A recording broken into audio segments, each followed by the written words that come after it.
దేవునికి మహిమ కలుగును గాక. హల్లెలూయా, హల్లెలూయా.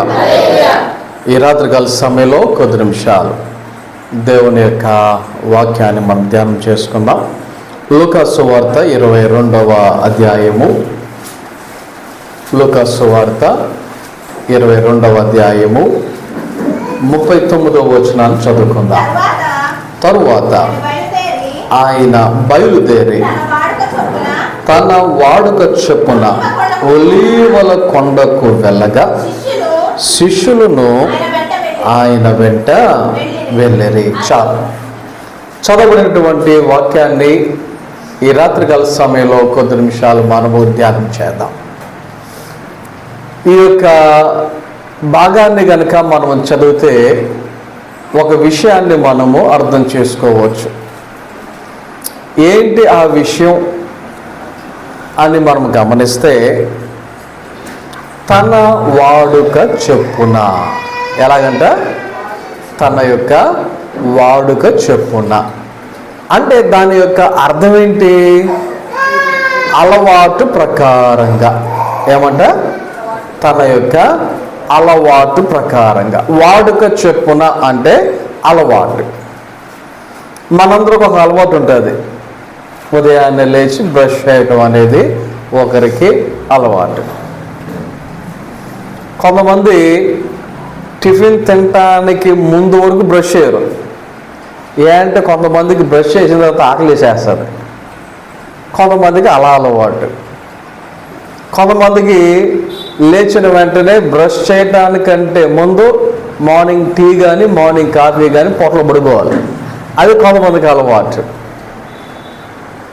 ఒక్కొక్కరికి ఒక్కో రకమైనటువంటి అలవాట్లు అనేవి ఉంటూ ఉంటాయి.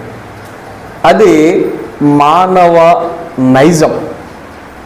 మన యొక్క జీవితంలో అనేకమైనటువంటివి అలవాట్లు మనం కలిగి ఉంటాం.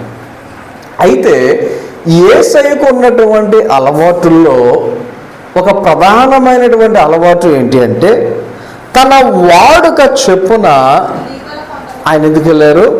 ఒలీవల కొండకు వెళ్ళగా.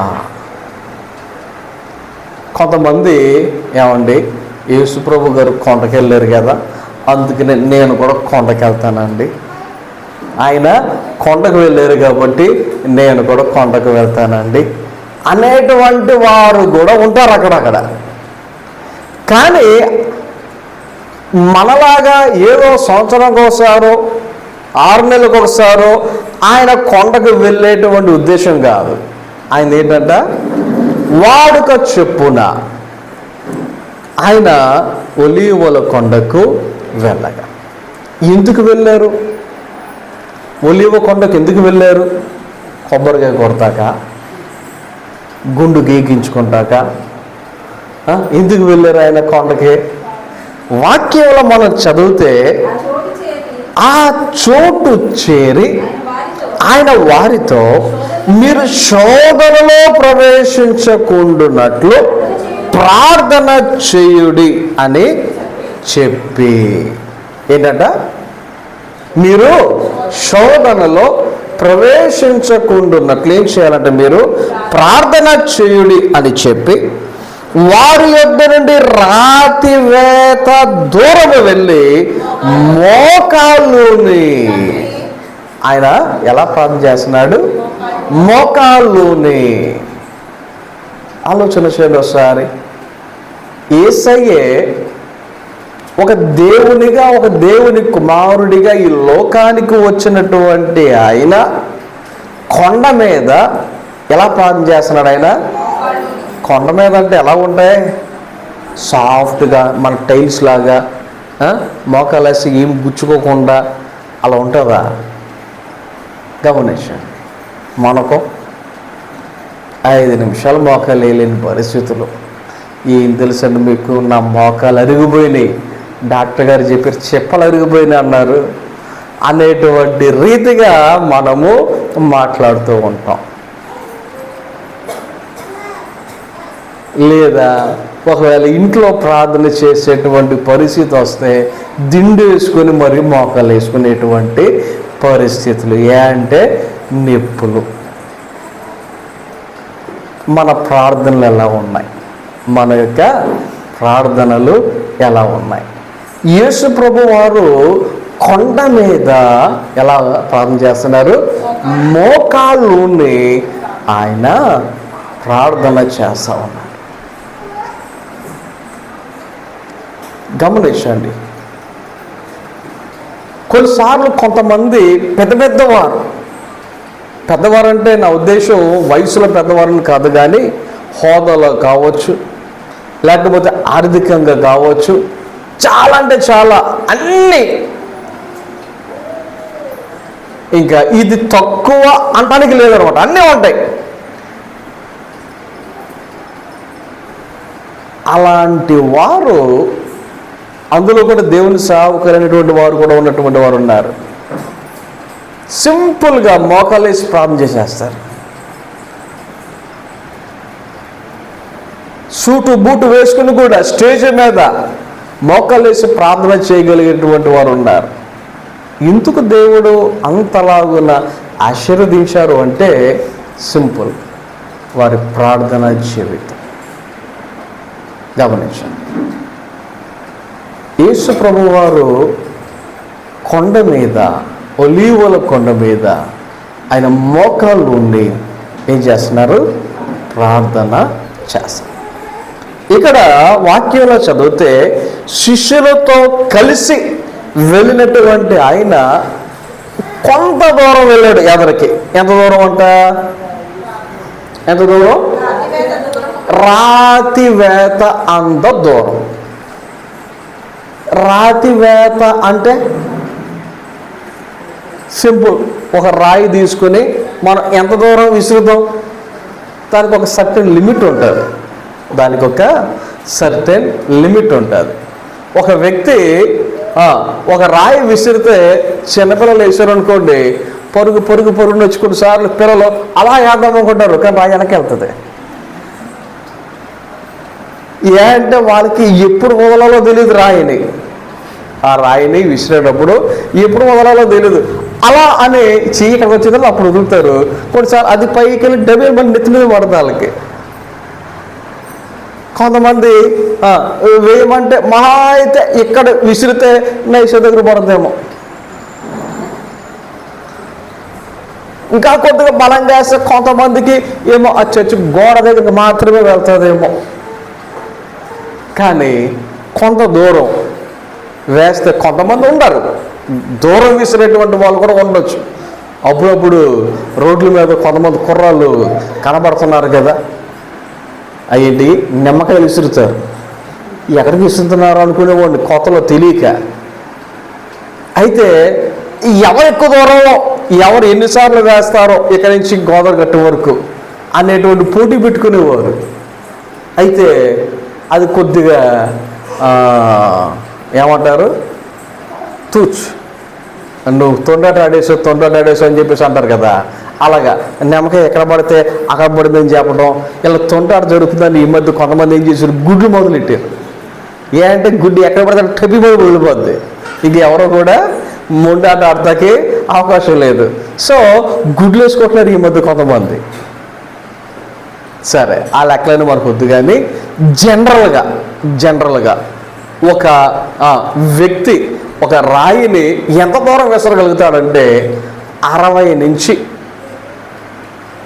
80 మీటర్లు విసురుతాడంట. ఎంత?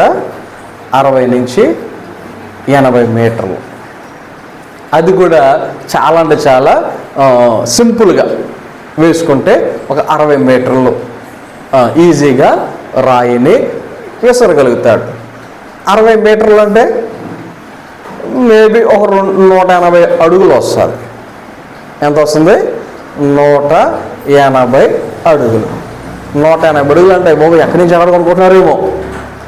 మన ఆ చర్చ్ గ్రౌండ్ నుంచి మా ఇల్లు అంత దూరం ఉంటుంది అంతే, మా ఇంటికి అటువైపు అంతే. అంత దూరం రాయి విసిరితే ఈజీగా వెళ్తుంది. సో రాయి వేత అంత దూరం యేసయ్య వెళ్ళి అక్కడ ఆయన ఏం చేస్తున్నారు? మోకాళ్ళుని ఆయన ప్రార్థన చేస్తూ ఉన్నట్టుగా దేవుని యొక్క వాక్యంలో మనము చదువుతూ ఉన్నాం. ఓకే, ఇప్పుడు ఆయన ప్రార్థన చేసినటువంటి కొన్ని సందర్భాలు లేకపోతే సమయాలు మనం గమనిస్తే మార్కు సువార్త 1వ అధ్యాయం 35వ వచనం ప్రకారంగా, మార్కు సువార్త 1వ అధ్యాయం 35వ వచనం, ఆయన పెందల కాడనే లేచి ఇంకను చాలా చీకటి ఉండగానే బయలుదేరి అరణ్య ప్రదేశమునకు వెళ్ళి అక్కడ ప్రార్థన చేయుచుండెను. ఎప్పుడు ప్రార్థన చేసేవారంట ఆయన? ఎప్పుడు చేసేవారంట? పెందల కాడనే లేచి. అంటే కొంతమందికి పెందల కాడ అంటే 9, కొంతమంది పెందల కాడ అంటే 11. ఎప్పుడు? సూర్యుడు ఇంచుమించు నెత్తి మీదకి వచ్చేసిన తర్వాత. అంటే ఒకటే, నైట్ డ్యూటీ చేసిన వాళ్ళు నైట్ అంతా నిద్రపోకుండా కష్టపడి పని చేసి ఉదయాన్నే 6 గంటలకో లేదా 7 గంటలకో వచ్చి పడుకుని మధ్యాహ్నం లేచేవాళ్ళు, అలాంటి వాళ్ళ గురించి నేను మాట్లాడటంలా. జనరల్గా రాత్రులు పడుకునే టైం ఎన్ని గంటలకు పడుకోవాలి? 10 అంటున్నారు. ఓకే. మన తాతల కాలంలో 7-8 మధ్యలోనే గురక పెట్టి నిద్రపోయేవారంట. అంటే 1 కరెంటు ఉండేది కాదు, 2 కరెంటు లేక లైట్లు ఉండేవి కావు. కాబట్టి వెలుతురు ఉండగానే పనులన్నీ ముగించేసుకొని త్వరగా తినేసి త్వరగా పడుకునేవారంట. అందుకనే వాళ్ళు 80-90 సంవత్సరాలు వచ్చినా ఆరోగ్యంగా ఉండేవారు. మరి ఇప్పుడు చిన్న పిల్లలకు కూడా 11 పడుకుంటారా? ఎక్కడో కాదు, మా ఇంట్లోనే మా పిల్లలకే సెలవు వచ్చిందంటే చాలు 12 అయిపోద్ది. పడుకుంటామంటే డాడీ రేపు హాలిడే. అయితే ఏంటి పడుకుంటామంటే డాడీ రేపు సెలవు. అంటే ఇంగ్లీష్ ఏదో నాకు అర్థం కానట్టు.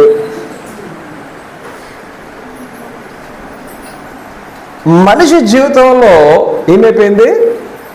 లేటుగా పడుకోవటం అనేది అలవాటు చేసేసుకున్నారు. దానికి కారణం, ప్రాముఖ్యమైన ఇంకో కారణం ఏంటంటే, పగలంతా టీవీ గుర్రగుబ్బులాగా చూసినా మరి రాత్రి పడుకునేటప్పుడు ఫోను కదా. టీవీ అంటే కొద్దిగా పర్లా అంత దూరంలో కనబడుద్ది. ఇంకా ఫోన్ అయితే కొంతమంది మరీ దారుణం, ఇలా కూడా చూసేసి చూస్తున్నారా లేదా? తల్లిదండ్రులు ఏమన్నా అంటారేమోనండి, కొంతమంది పిల్లలు తప్పుడు ముసుకేసుకుని మరి చూసేస్తున్నారు కదా. రాత్రులు ఏమవుతుంది? లేట్ అయిపోతుంది. లేట్ అయిన తర్వాత మరి పెందలకాడే లేచిపోతారా? చెప్పండి, పెందలకాడే లేచిపోతారా? ఏమవుతుంది? లేట్ అయిపోతుంది. కానీ యేసయ్య ఆయన ఏం చేసేవారంటే పెందలకాడనే చీకటి ఉండగానే, అంటే సూర్యుడు ఉదయించక ముందే, వెలుతురు రాకముందే ఆయన ఏం చేసేవారంట? ఆయన ప్రార్థన చేసేటువంటి వారు. అంటే ఉదయాన్నే ప్రార్థన చేసేటువంటి అలవాటు ఎంతమందికి ఉంది? ఉదయాన్నే ప్రార్థన చేసే అలవాటు ఎంతమందికి ఉంది? నేను మిమ్మల్ని చేయెత్తండి అనే నా ఉద్దేశం కాదు, కానీ ప్రశ్నించుకుందాం, పరిశీలన చేసుకుందాం. ఉదయం మార్కు సువార్త 6వ అధ్యాయం ప్రకారంగా అయితే, మార్కు సువార్త 6వ అధ్యాయం ప్రకారంగా అయితే ఆయన చూడండి ఒకసారి 46వ వచనంలో చదివితే, ఆయన వారిని వీడుకొలిపి ప్రార్థన చేయుటకు కొండకు వెళ్ళెను. సాయంకాలమైనప్పుడు, గమనించండి, ఇది ఏ సమయం ఏంటి అనేది మనం ఆలోచన చేస్తే సాయంకాలము ఆయనకి ఏ అలవాటు అంట? ప్రార్థన చేసే అలవాటు. మరి సాయంకాలం మనకేం అలవాటు? బజ్జీలు తినే అలవాటు, పకోడీలు తినే అలవాటు, సమోసాలు తినే అలవాటు, టీ తాగే అలవాటు. సాయంత్రం అయిపోయింది టీ టీ తాగిపోతే తలకి పగిలిపోతుంది కొంతమంది అంటారు, అనరా కదా? మరి ఏసైకి అలవాటు ఉందంట. ఎవరైనా సాయంకాలం సాయంకాలం ప్రార్థన ఏంటండి, ఇప్పుడు ప్రార్థన ఏంటి, ఇదేమన్నా రాత్రులు అనుకున్నారా అన్నట్టుగా కూడా మాట్లాడేస్తారు మన వాళ్ళు. కానీ యేసు ప్రభుల వారు సాయంకాలము కూడా ఆయన ఏం చేసేవారు? ప్రార్థనలు చేసేటువంటి వారు. ఇంకొక వచనం చదువుదాం. లూకాసు సువార్త 6వ అధ్యాయంలో, లూకాసు సువార్త 6వ అధ్యాయంలో మనం చదివితే 12వ వచనం. ఆ దినముల యందు ఆయన ప్రార్థన చేయుటకు కొండకు వెళ్ళి దేవునిని ప్రార్థించుట యందు ఏం చేశారంట? రాత్రి గడిపెను. ఏ టైంలో ప్రార్థన చేసేవారంట ఆయన? ఏ టైంలో? రాత్రి. రాత్రి అంటే ఏదో మనకులాగా ఒక నిమిషం ప్రార్థన కాదు అది. మనం ప్రభువా నాకు క్షమించు అనుకున్నారు కొంతమంది. అలసిపోయింది ప్రభువా, లేగలేను, కొడుకునే ప్రభువా స్తోత్రం ఆమేన్ అంతే. అలగలిపోతారు నిద్రలోకి. ఏ అంటే ఇంట్లో ఎవరన్నా అడిగారు అనుకో, నీకేం తెలుసు ఉదయం నుంచి ఎంత కష్టపడ్డానో, నీకేం తెలుసు ఉదయం నుంచి ఎంత తిరిగానో, నేను తిరిగినట్టు మీరు తిరిగితే అప్పుడు తెలుస్తుంది ఆ బాధ ఏంటో అని మరలా ఇంకొక మాట కూడా ఎక్స్ట్రానే వేస్తారు. కానీ యేసయ్య పగలంతా పరిచయం చేసేవారు, పగలంతా అనేక ప్రయాణాలు చేసేవారు, పగలంతా అనేక స్వస్థతలు చేసేవారు, పగలంతా అనేక చోట్ల బోధించేవారు. రాత్రంతా ఏం చేసేవారంట? రాత్రంతా ఆయన ఏం చేసేవారంట? ప్రార్థించుటయందు రాత్రి గడిపెను. ప్రార్థించుటయందు ఏం చేసేవారు? ఆయన రాత్రి గడిపెను. ఒకవేళ ఒక హోల్ నైట్ ప్రేయర్ జరిగిందంటే, మనకి ఒక హోల్ నైట్ ప్రేయర్ జరిగిందంటే పగలో సెలవు ఉండాలి. పగలే ఉండాలి, మనకి సెలవు ఉండాలి. ఏ అలసిపోతాం, నిద్ర వచ్చేద్ది, లేకపోతే పని చేసుకోలేం. ఇవి మన తెప్పలు, ఇవి మన కష్టాలు. అవునా? ఆయన రాత్రంతా ఆయన ఏం చేశారు? గడిపి ఉదయమైనప్పుడు ఆయన కొన్ని శిష్యులను పిలిచి, చూడండి ఒకసారి, ఆయన రాత్రంతా అరే నేను ప్రార్థన చేశాను కదా అని పగలు శిష్యులతో నన్ను డిస్టర్బ్ చేయొద్దు, నేను పడుకుంటాను, ఎవరన్నా వస్తే ఆయన లేరు, ఎవరన్నా వస్తే ఆయన పక్క వెళ్ళారు, ఎవరన్నా వస్తే ఆయన ఊరు వెళ్ళారు చెప్పమన్నారా? ఉదయం అయితే యథావిధిగా మరలా ఆయన పనులు ఆయనవే. కొన్నిసార్లు నన్ను కొంతమంది అడుగుతూ ఉంటారు, పాస్టర్ గారు ఇన్ని ప్రయాణాలు ఎలా చేస్తున్నారండి అంటారు. నాకు ఏమంట, ఇన్ని ప్రయాణాలు ఎలా చేస్తారండి అని. దానిదే ఉంది అంటారు. నేను అప్పుడు ఒక ఆయన నాతో అన్నారు, ఒకసారి అంట హైదరాబాద్ నుంచి రాజమండ్రి వచ్చారంట. ఏం చేశారు? హైదరాబాద్ నుంచి రాజమండ్రి వచ్చారంట. ఆ ఒక్క ప్రయాణం చేసినందుకు 3 రోజులు పడుకున్నాడంట. ఆ ఒక్క ప్రయాణం చేసినందుకు 3 రోజులు పడుకున్నాడంట. అంటే ఈ మాట ఎందుకు వచ్చిందంటే, నేను ఇక్కడ నైట్ బయలుదేరి ఉదయం హైదరాబాద్ వెళ్ళా, పగలు పని చేసుకొని మళ్ళీ నైట్ బయలుదేరి మళ్ళీ ఉదయానికి ఇంటికి వచ్చేసాను. ఇంటికి వస్తే ఏమండి హైదరాబాద్ వెళ్తానన్నారు, వెళ్ళలేదా అన్నాడు ఆయన. ఇంటికి వెళ్ళలేదు, వెళ్ళాను వచ్చాను అన్నాను. ఏంటి వెళ్ళటం రావడం కూడా జరిగిపోయింది అన్నాడు. అయిపోయింది అన్న. మరి అదేంటి వచ్చిన రెస్ట్ తీసుకోలేదు, మళ్ళీ వచ్చాను రాజమండ్రి అన్నారు. పని ఉందండి వచ్చాను. అప్పుడు ఆ సందర్భంలో ఆయన అన్నమాట, ఏమండి ఒకసారి హైదరాబాద్ నుంచి నేను కూడా వచ్చాను, వచ్చిన తర్వాత 3 రోజులు రెస్ట్ తీసుకున్నానండి, మీరు ఎలా తిరుగుతున్నారండి అన్నారు. ఆలోచన చేయండి ఒకసారి. యేసు ప్రభుల వారు నైట్ అంతా ఏం చేయడానికి ఇష్టపడేవారు? ఆయన ప్రార్థనలు చేయటానికి ఇష్టపడేవారు. ఆలోచన చేయండి, మన జీవితంలో ఎంతమంది అలా చేయటానికి ఇష్టముగా, అలా చేయటానికి సముఖముగా ఎంతమంది ఉండగలుగుతున్నారు? ఆలోచన చేయండి. మన మందిరంలో కూడా హోల్ నైట్ ప్రేయర్లు జరిగేవి అంటే దాని అర్థం ఏంటి? ఇప్పుడు జరుగుతలేదని. ఎందుకో తెలుసా? సింపుల్. ఇంతకుముందు మ్యాక్సిమం అందరూ వచ్చేసేవారు. క్రమేపీ కొద్దిగా తగ్గుకుంటూ రావడం జరిగింది. ఇంకా చూస్తే ఆ 10-12 మంది అంతే కనబడుతున్నారు, అంతకుమించి కనబడుతున్నారు. ఇంతమంది అందరూ ఉన్నప్పుడు అందరూ ప్రార్థన చేసేసరికి ఈ చూసి 3-4 అయిపోయేది. ఇప్పుడు అందరూ కలిసి ప్రార్థన చేసినా 12 రూపాయలు అయిపోతుంది ప్రార్థన. ఇంకా అది హోల్ నైట్ ప్రేయర్ ఎలాగ అవుద్ది? అందుకే దానిని టెంపరీగా ఆపడం కూడా జరిగింది. కొంతమంది అనుకుంటారు పాస్టర్ గారికి ఇష్టం లేదు అందుకని ఆపేసడం అనుకుంటున్నారు. నాకు ఇష్టంలాగా ఆపడం కదా, మీరు రాక ఆపేయడం జరిగింది. గమనించండి అసలు. అంతెందుకు నెలాఖరి కూటమిలో పోయిన సంవత్సరం మనం స్టార్ట్ చేసిన కుటుంబ ఆశీర్వాద కూడికలో మనోళ్ళే చాలామంది రాలేకపోతున్నారు. కారణం ఏంటి? లేట్ అయిపోతుంది. నాకు చెప్పింది అదే, మరి ఉదయాన్నే పనులకు వెళ్ళాలి కదండి, లేట్ అయిపోతుంది.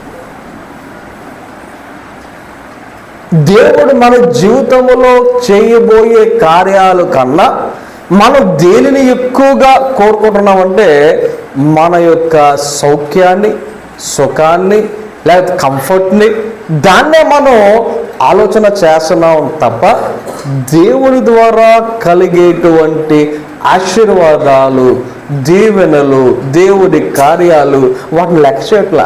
ఏం పర్లేదులే, ఏం కాదులే అన్నట్టుగా అయిపోతుంది. యేసయ్య రాత్రంతా ఆయన ఏం చేసేవారంట? ప్రార్థన చేసేటువంటి వారు. ఇంకొక వచనం చదువు. ఇదే లోకసువార్త 5వ అధ్యాయములో, ఇదే లోకసువార్త 5వ అధ్యాయంలో మనం చదివితే 15-16 వచనాలు. అయితే ఆయన గూర్చిన సమాచారం మరి ఎక్కువగా వ్యాపించారు. బహుజన సమూహములు ఆయన మాట వినుటకును తమ రోగములు కుదుర్చుకున్నటకును కూడి వచ్చుచుండెను. ఆయన ప్రార్థన చేయుటకు అరణ్యములోనికి వెళ్ళుచుండెను. ఏంటంట? ఆయన ప్రార్థన చేయుటకు అరణ్యములోనికి వెళ్ళుచు. అదేంటి? ఆయన దగ్గరికి జనాలు వచ్చేస్తున్నారు కదా. ఎందుకు వస్తున్నారు? ప్రార్థన చేయించుకొనుటకు, తమ యొక్క రోగములను కుదుర్చుకొనుటకు అనేక మంది తండోపతండాలుగా జన సమూహములుగా ఆయన దగ్గరకు వస్తూ ఉంటే ఈయన ఏం చేసేవారంట? అరణ్యములోనికి ప్రార్థన చేసుకొనుటకు వెళ్ళుచుండే. అంటే వ్యక్తిగతముగా, పర్సనల్గా, ఆయన ఆత్మీయముగా ఆయన బలపడటానికి ఆయన ఏం చేసేవారంట? ప్రార్థన చేసుకునేటువంటి వారు. గమనించండి. కొన్ని స్పెషల్ ప్రేయర్స్ చేయటానికి, ఎవరికైనా ప్రార్థన చేయటానికి ముందు నా గురించి నేనే చెప్పుకుంటున్నా, ప్రార్థనలో గడుపుతాను. ఎస్పెషల్లీ January 1st నా కుటుంబానికి ప్రార్థన చేయటానికి ఎలా లేదన్నా ఒక 1 నెల రోజులు సిద్ధపడతాను నేను ప్రార్థన చేయటానికి. ఈ మధ్య ఈ కుటుంబ ఆశీర్వాద కూడిక ప్రతి నెల ఆఖరిన జరుగుతుంది. ఆ ప్రార్థన చేయటానికి ఒక 10 రోజుల ముందు నుంచే సిద్ధపడటం జరుగుతూ ఉంటాం. కారణం ఏంటో తెలుసా? ఏదో పేరుకి వచ్చారు, నెత్తిమే చేశారు, ప్రార్థన చేశారు, ఆమె వెళ్ళిపోయారు, అది కాదు. వ్యక్తి జీవితంలో ఏం జరగాలి? దేవుని యొక్క కార్యం జరగాలి, దేవుని క్రియలు జరగాలి. అలా జరగాలి అంటే మనలో ఏముండాలి? ఆత్మీయ శక్తి అవసరం. యేసయ్య అందుకే ఆయన ఏం చేసేవారంట? వ్యక్తిగతముగా ఆయన ఏం చేసేవారు? అరణ్యములోనికి ప్రార్థన కొరకు వెళ్ళుచుండెను అని దేవుని యొక్క వాక్యములో మనము చదువుతూ ఉన్నాం. అలాగే ఇదే లూకాసు సువార్త 9వ అధ్యాయంలో మనం చదివితే, ఇదే లూకాసు సువార్త 9వ అధ్యాయంలో మనం చదివితే 18వ వచనం నుంచి, ఒకప్పుడు ఆయన ఒంటరిగా ప్రార్థన చేయుచుండగా ఆయన శిష్యులు ఆయన యొద్ద ఉండిరి. చూడండి ఒకసారి, ఆయన దగ్గర ఎవరు ఉన్నారంట? శిష్యులు. శిష్యులు ఉన్నను ఆయన ఏం చేసుకునేవారంట? ప్రార్థన చేసుకునేటువంటి వారు. గమనించండి, కొంతమంది ఎవరు లేనప్పుడు ప్రార్థన చేయటానికి ఇష్టమే. కొంతమంది ఎవరు లేనప్పుడు ప్రార్థన చేసుకోవటం ఇష్టమే. అదే ఇంట్లో ఎవరైనా ఉంటే, అమ్మ కానీ, నాన్న కానీ, పెళ్ళైన వాళ్ళకైతే భార్య కానీ, భర్త కానీ, పిల్లలు కానీ ఉంటే ఎంత నామోషో. వీళ్ళు మోకాలు వేసి ప్రార్థన చేస్తే నన్ను ఏమనుకుంటారో, ఎరా నీకు అంత భక్తి ఎప్పుడు వచ్చేసిందిరా అంటారేమో. వాళ్ళు అనకపోయినా ఎక్కడ నేస్తారేమో, నన్ను చూసి ఏమనుకుంటారో. మీ ఇంట్లో వాళ్ళేగా, నువ్వు ప్రార్థన చేసుకుంటే ఏమనుకుంటారు నిన్ను? ఆలోచన చేయండి సార్.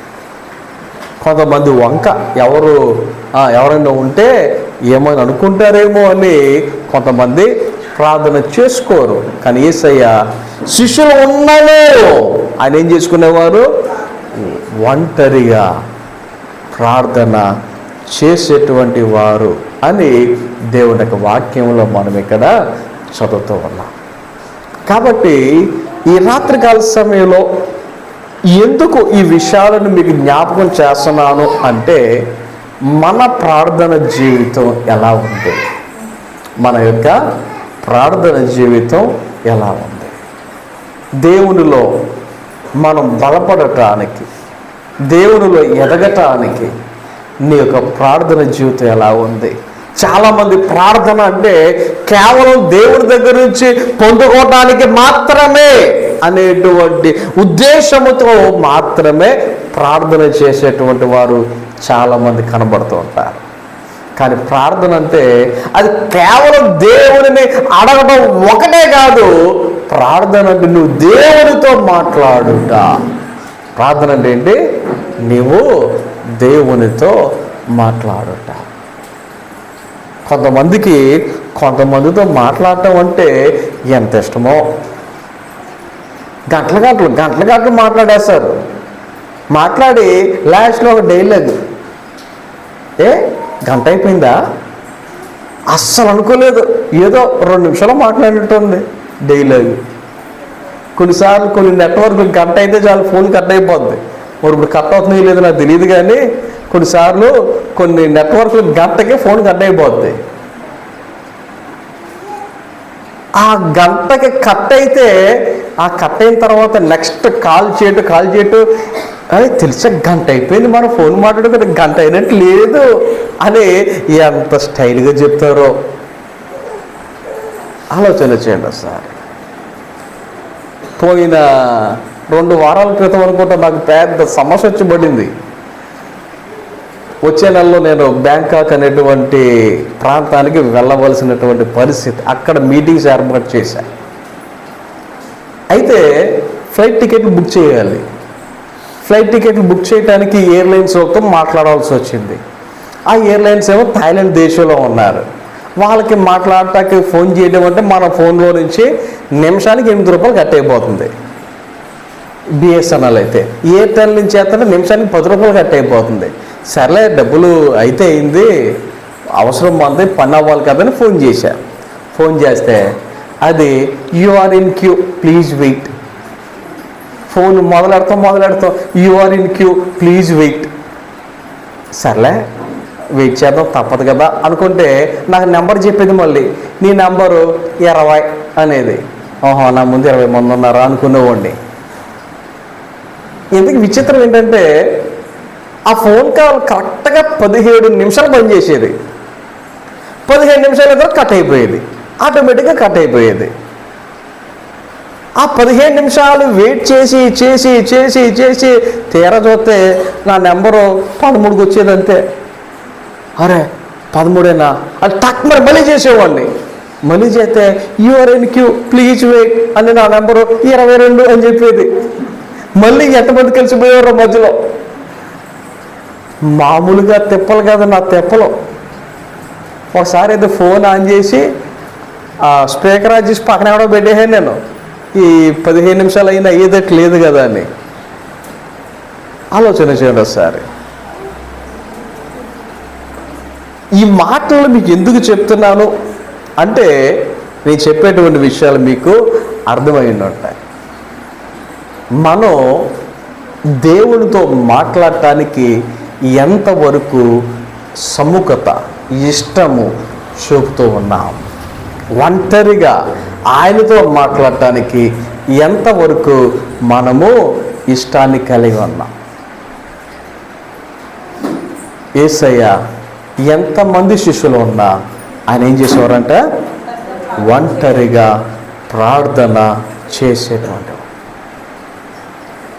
చెప్పుకుంటూ వెళ్తే చాలా విషయాలు ఉన్నాయి యేసయ్య జీవితంలో. ఆయన ఏ ఏ విషయంలో ఏ ఏ సందర్భంలో ఆయన ఎలా ప్రార్థన చేశాడు, ప్రార్థన చేస్తే ఏం జరిగినాయి క్లుప్తంగా మీకు కొన్ని విషయాలు చెప్తా. లూకా సువార్త 3వ అధ్యాయం 21వ వచనం ప్రకారంగా మనం గమనిస్తే, లూకా సువార్త 3వ అధ్యాయం 21వ వచనం ప్రకారం ప్రజలందరూ బాప్తిస్మము పొందినప్పుడు యేసు కూడా బాప్తిస్మము పొంది ప్రార్థన చేయుచుండగా ఆకాశం ఏమైంది, తెరవబడి పరిశుద్ధాత్మ శరీరాకారముతో పావురము వలె ఆయన మీదకి దిగి వచ్చెను. వాక్యంలో మనం చదువుతూ ఉన్నాం. ఇక్కడ ఆయన బాప్తిస్మము పొందినప్పుడు చేసిన ప్రార్థన వలన ఆయన మీదకి ఏమొచ్చిందంట, పరిశుద్ధాత్మ వచ్చెను. ఆయన మీదకి పరిశుద్ధాత్మ దిగి వచ్చాను. నేను బైబిల్ కాలేజ్ చదువుతున్నప్పుడు నా ఫ్రెండ్ ఒక ఆయన మాతో పాటు చదివినటువంటి ఫ్రెండ్, అతని పేరు పీటర్ పాల్. బైబిల్ కాలేజీ చదువుతూ ఉండగా అప్పుడు ఆయన బాప్తిసం తీసుకున్నారు. చాలా సంవత్సరాల క్రితం ఒకసారి మన మందిరానికి కూడా ఆయన రావడం జరిగింది. వాక్యం కూడా మన చర్చిలో ఒక ఆదివారం వాక్యం కూడా చెప్పారు ఆయన. అయితే ఆయన బాప్తిసం తీసుకున్నప్పుడు ఆయన చేసిన ప్రార్థన ఏంటో తెలుసా? ప్రభువా, నువ్వు బాప్తిసం పొందినప్పుడు నీ మీదకి పరిశుద్ధాత్మ వచ్చింది కదా, నేను బాప్తిసం తీసుకుంటున్నప్పుడు కనీసం కాకినైనా పంపించు ప్రభువా అని ప్రార్థన చేశాడు ఆయన. ఆయన ఏమని, కనీసం కాకినైనా పంపించు ప్రభువా. ఈ వాక్యం రికార్డ్ అవుతుంది, ఆయన కూడా వింటే వినవచ్చు. ఆయన కాదు, నా స్నేహితులు, నా క్లాస్మేట్స్ అందరూ కూడా వింటే వినవచ్చు. అందరూ దీనికి సాక్ష్యం. ఆయన చేసిన ప్రార్థన బాప్తిస్మం పొందినప్పుడు, ప్రభువా కనీసం కాకినైనా సరే నా దగ్గరికి పంపించు అని ప్రార్థన చేశారు. గమనించండి, ఆయన బాప్తిస్మము పొందినప్పుడు చేసినటువంటి ప్రార్థన ఏం తీసుకొచ్చింది ఆయన దగ్గరికి? పరిశుద్ధాత్మ. లూకా సువార్త 6వ అధ్యాయంలో ఇందాక ఆల్రెడీ చదివాం ఈ మాట. ఆ దినములో ఆయన ప్రార్థన చేయటకు కొండకు వెళ్ళి రాత్రంతా గడిపాను. ఎందుకు తెలుసా? ఎందుకు ఆ రోజు స్పెసిఫిక్గా ఆ రాత్రి ఆయన ఎందుకు ప్రార్థన చేశారో తెలుసా? ఎందుకంటే ఉదయం అయినప్పుడు ఆయన తన శిష్యులను పిలిచి వారిలో 12 మందిని ఏర్పరిచి వారికి అపోస్తలులు అను పేరు పెట్టాను. ఆయన తర్వాత రోజు ఆయన ఏం చేయబోతున్నాడు? శిష్యులను ఏర్పాటు చేసుకోబోతున్నాడు. 12 మందిని సెలెక్ట్ చేసుకోబోతున్నాడు. ఆ సెలెక్ట్ చేసుకునే ముందు నైట్ ఆయన అంతా ఏం చేశాడు? ప్రార్థనలో గడిపాడు. ఎప్పుడైనా కొంతమంది మీలో కూడా అలవాట్లు ఉండొచ్చు. రేపు ఒక పని చేయాలి అంటే ఆ రోజు ముందు రోజు ఏం చేస్తారు? దాని కొరకు ప్రత్యేకంగా ప్రార్థన చేస్తారు. అంటే ఆయనకిలాగా చేయకపోవచ్చు, అంటే నా ఉద్దేశం ఏంటి, రాత్రంతా చేయకపోవచ్చు, కానీ కొద్ది గొప్ప కాసేపు అయినా మీరు ఏం చేస్తారు? రేపు జరగబోయేటువంటి పని కోసం, కార్యక్రమం కోసం మనం ఏం చేస్తాం? ప్రార్థన అనేది చేస్తాం కదా. యేసు కూడా ఆయన ఏం చేశాడు? నైట్ అంతా ప్రార్థన చేశాడు. దేనికోసం? శిష్యులను ఎన్నుకొనుటకు. ఎవరిని ఎన్నుకోవాలి? చాలా మంది ఉన్నారు అక్కడ. వారిలో ఎంతమందిని ఆయన ఎన్నుకోవడానికి సిద్ధపడ్డారు? 12 మందిని. ఈ 12 మందిని ఆయన సిద్ధపరచడానికి నైట్ అంతా ఆయన ఏం చేశారు? ప్రార్థన. ఇదే లూకాసు సువార్త 9వ అధ్యాయంలో, 9వ అధ్యాయంలో 29వ వచనంలో చదివితే, ఆయన ప్రార్థించుచుండగా ఆయన ముఖ రూపము మారెను, ఆయన వస్త్రములు తెల్లనివై దగదగ మెరిసెను. ఇది ఈ యొక్క వచనాన్ని మనం చదివితే ఈ యొక్క సందర్భం ఏమిటంటే రూపాంతరము చెందినటువంటి సందర్భం. ఇది ఏ సందర్భం? రూపాంతరం. యెరూషలేము వెళ్ళినప్పుడు జనరల్గా ఈ ప్లేస్ కూడా ఖచ్చితంగా అందరినీ తీసుకుని వెళ్తారు. అక్కడ ఆ కొండకి ఒక పేరు కూడా పెట్టేశారు, రూపాంతర కొండ అని. ఇంగ్లీష్లో ట్రాన్స్ఫిగరేషన్ మౌంట్ అని చెప్పి చెప్తా ఉంటారు. ఆయన ప్రార్థన చేయగా ఆయనకు ఇరువైపులు ఏమయ్యారు?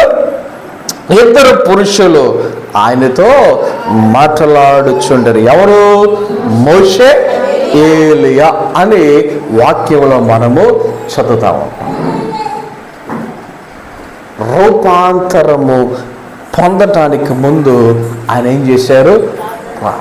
ఆ ప్రార్థన చేస్తూ ఉండగా ఆయన ముఖం ఏమైంది? రూపము మారే. ఆయన బట్టలు కూడా ఏమైపోయినాయి? తెల్లనివాయి, దగదగ మెరిసాను. అవక్కయ్యారా అంటారు చూడండి, దానికంటే తెల్లగనమాట.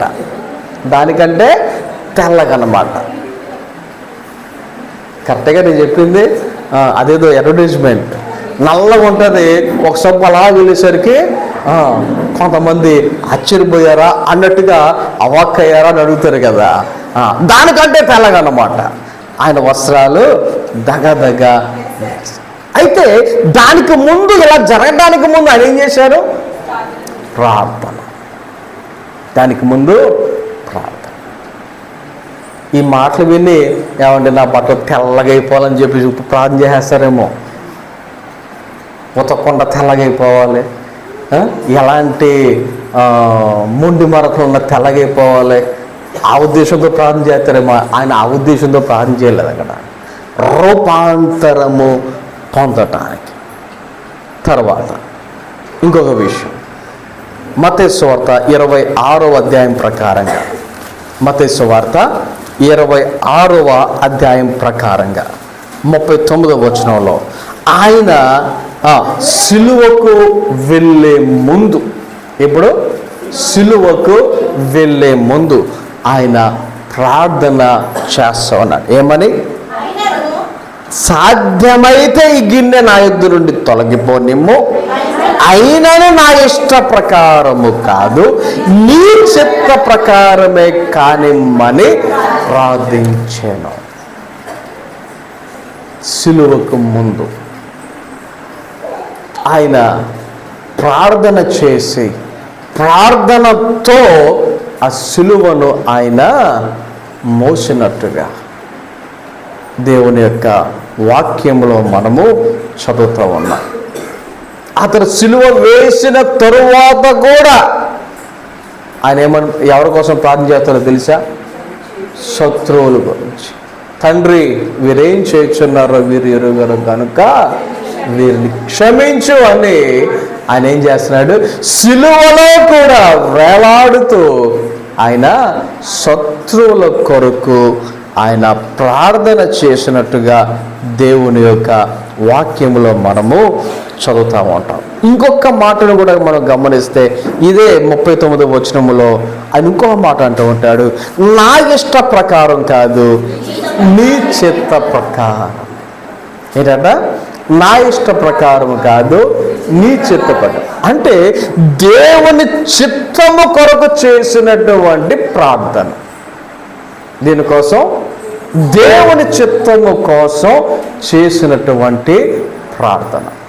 ఆయన పరలోక ప్రార్థన మనకి నేర్పిస్తూ ఒక మాట ఇలాగున మనకు తెలుసు. మనందరం కూడా పరలోక ప్రార్థన చెప్పినప్పుడు ఆ ప్రార్థన మనం కూడా చేస్తాం.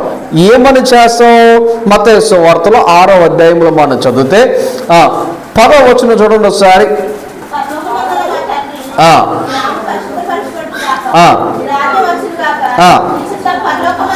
ఏంటంటే ఇక్కడ నీ చిత్తము పరలోకమందు నెరవేరుచున్నట్లు భూమి యందును నెరవేరును గాక.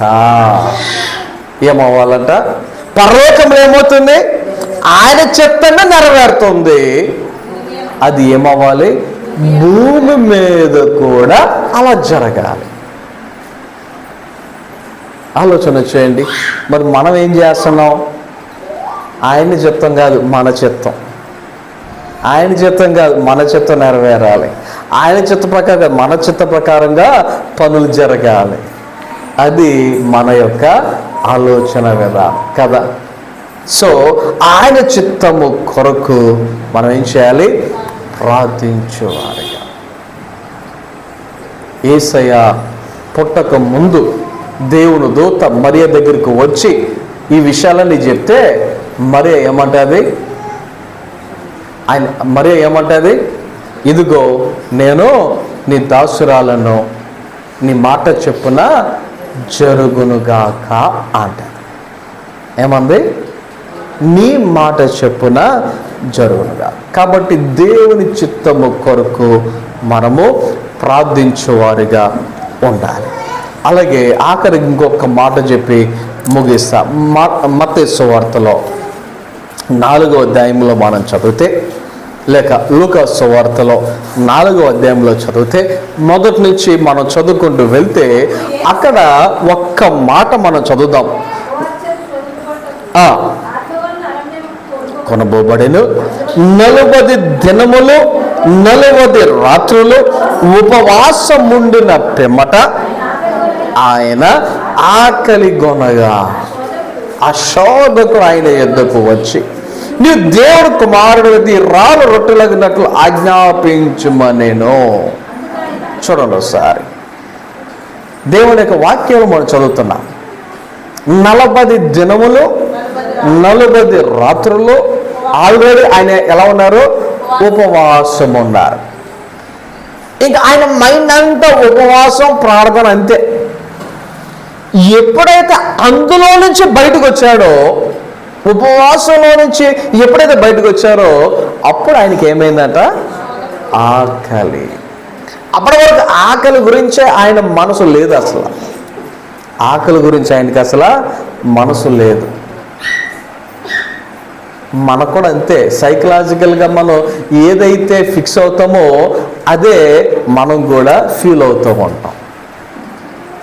కొన్నిసార్లు దెబ్బ తగులుతుంది కొంతమందికి.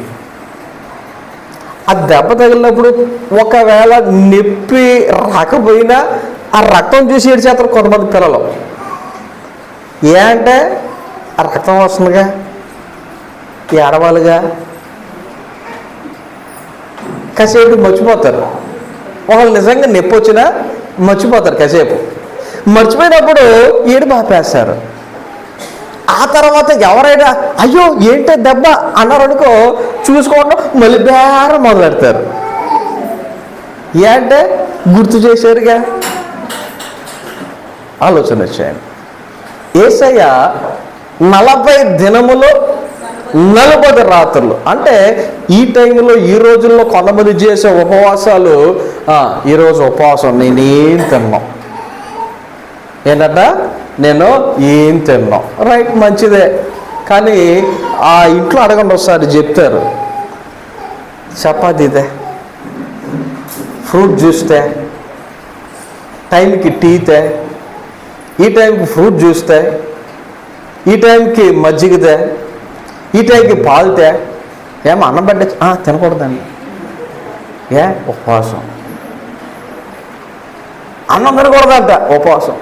ఉప్మాతే, ఇడ్లీతే, అన్నం తినకూడదు, ఉపవాసం. ఒకసారి ఒక ఒక సేవకుడు, పెద్ద సేవకుడు, ఆయన చెప్పాడు, ఇలాంటి ఉపవాసాల పేరు చెప్తే ఎన్ని సంవత్సరాలు ఉంటాను నేను అన్నాడు ఆయన.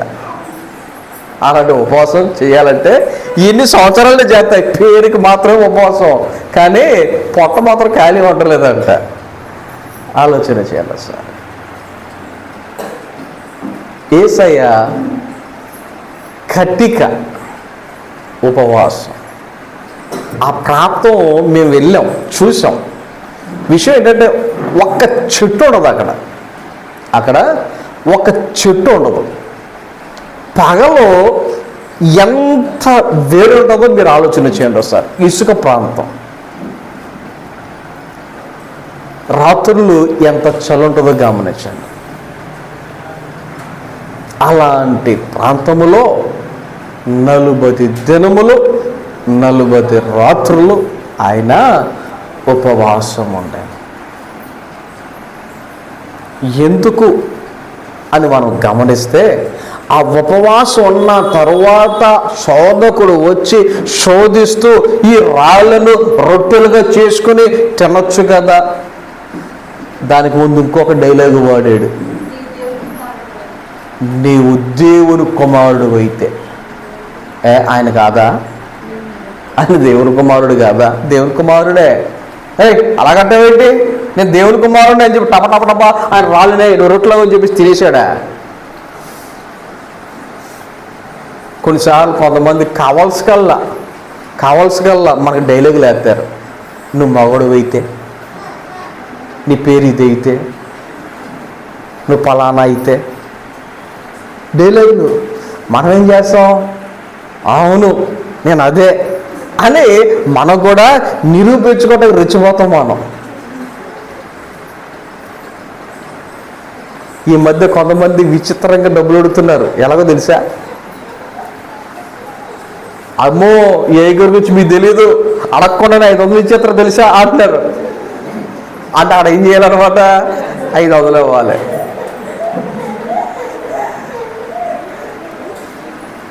మొన్న రీసెంట్గానే విచిత్రమైన ప్రార్థన రిక్వెస్ట్ లాగా వచ్చింది నా దగ్గరికి ఒక ఆవిడ. పేరు చెప్పను కానీ, పేరు చెప్తే ఆ పేరు నాకే తెలియదులే. అయ్యగారండి మా ఇల్లు కట్టుకోవడానికి ప్రార్థన చేయాలండి అందే. సరే అమ్మ దాన్నే ఉందిలే చేస్తాను అన్న. చేస్తానంటే అయ్యగారు నేను తెలుసా అంది. తెలుసమ్మ, ఎందుకు తెలియదు, నువ్వు తెలుసు అన్న. మనూరే. సరే బాగానే ఉంది. అయ్యగారు నువ్వు ఒకరోజు వస్తానని ఇంటికి అంది. ప్రార్థన చేయించుకుంటాకేమో. సరే అమ్మ నేను ప్రార్థన అయితే చేస్తాను అన్నాను. లేదంటే ఇంటికి వస్తానన్నా. సరే అమ్మ రామ్మ అన్నాను. వచ్చింది ఒకరోజు ఉదయాన్నే, అప్పుడు నేను లేకను కూడా లేగల, ఉదయాన్నే వచ్చేసింది. ప్రార్థన చేయించుకుంది, అయిపోయింది.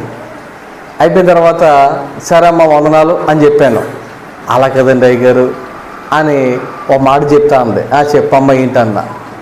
అయ్యగారు మీరు ప్రార్థన చేశారు, మా ఇల్లు మొదలెడతాను, మీ చేతులతో మొట్టమొదట కొంత డబ్బులు ఉన్నాయి గారు అంది. కానుకంట.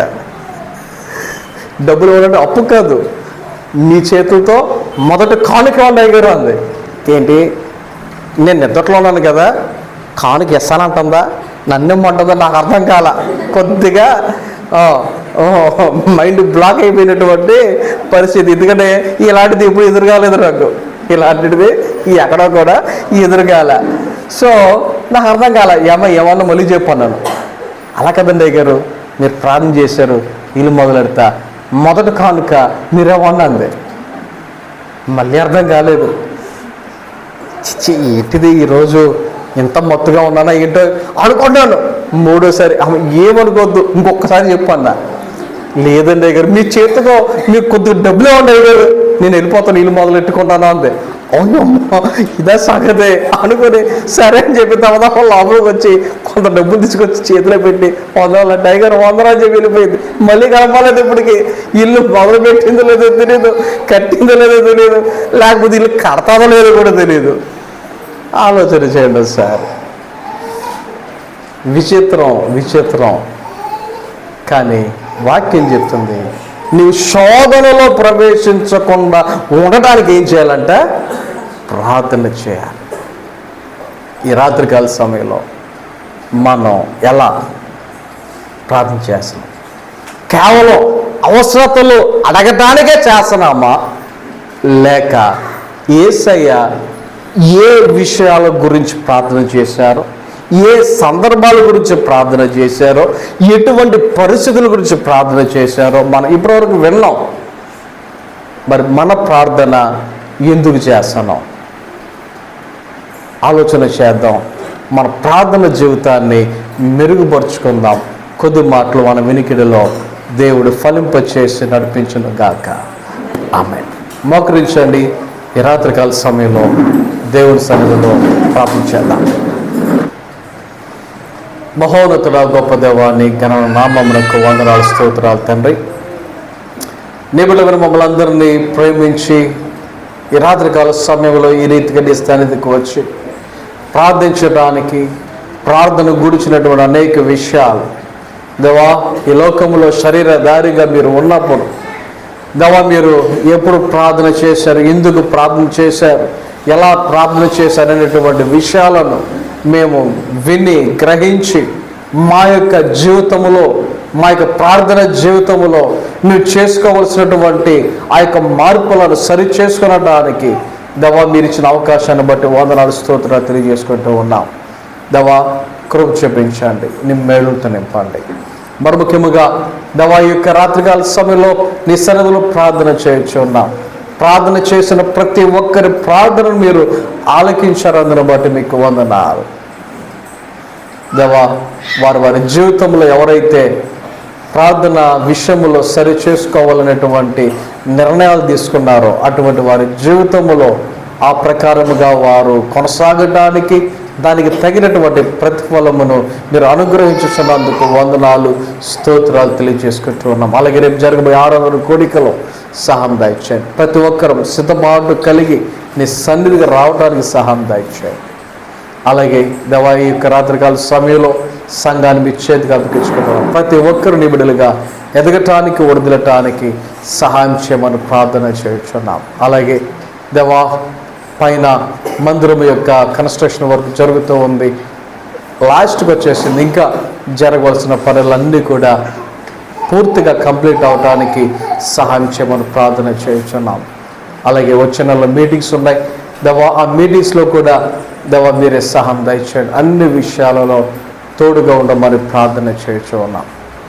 అలాగే ఎవరికి ఎటువంటి అవసరతలు ఉన్నాయో సమస్య మెరిగిన దేవుడు అన్ని విషయాలలో మీరే తోడుగా ఉండి సహాయం చేయమని ప్రార్థన చేయొచ్చు ఉన్నాం. దేవా ఈ సమయంలో దేవా నిబిడమైన మేమందరం ఈ యొక్క ప్రార్థన కొడుకుని ముగించుకుని మా గృహాలకు వెళ్ళి ఉండగా ప్రతి ఒక్కరిని నీ మెండైన దేవునితో నింపమని, ఈ రాత్రి ప్రతి ఒక్కరికి మంచి విశ్రాంతి దయచేసి రేపు ధ్యానం లేచి నిన్ను స్తుతించడానికి, మహిమపరచడానికి నీ సన్నిధి నడిపించి మీరే మహిమ, ఘనత, ప్రభావాలు పొందుకొనమని యేసు నామమున ప్రార్థన చేయొచ్చు నాము తండ్రి. ఆమేన్. మన తండ్రి దేవుని ప్రేమ, కుమారుడు యేసుక్రీస్తు వారి కృప, పరిశుద్ధాత్మ కాన్యుని సహవాసము, సహాయము, కాపుదల నడిపింపు ఇప్పుడు ఎల్లప్పుడు ఆయన బిడ్డలైన మనందరకు సదాకాలము తోడైన నడిపించును గాక. ఆమేన్.